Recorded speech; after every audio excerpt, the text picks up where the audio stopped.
மధ్யல ஓங்கி உலகந்த ஒப்பன் பெயர் பாடி நாங்கள் நம்பாவைக்கு சாதி நீராடினாள் தேங்கினி நாடெல்லாம் திங்கள் மும்மாறை பெய்து ஓங்கு பெறம் சன்னலோடு கயலகலா పూగువలై కోదల్ పరవంబు కంపడుప్పన్ వరిచేలనేటువంటి ఆకాశానికి వెదికి నీటి ప్రవాహం వల్ల మనకు నెలకు 3 మాసాలు ఏ విధమైన వర్షం కురిపిస్తారో వరిచేలు అలా పండి పంట చేతికి వచ్చి ఆ వరిచేలో మొక్కల మధ్యలో ఉన్న చేపలు కూడా ఆనందదాయకంగా ఎగురుతాయటండి. అంటే ఇక్కడ మనం చేయాల్సినటువంటి కార్యక్రమం ఏంటయ్యా అంటే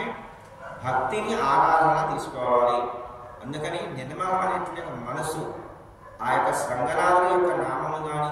భగవంతుని యొక్క అష్టాక్షరి అనేటువంటి యొక్క చేసినట్లయితే మనము భగవన్నామస్మరణ చేస్తూ మనకున్నటువంటి అన్ని వదిలిపెట్టి స్వామిని వేడుకోవాలి అని 3వ రోజు అమ్మవారు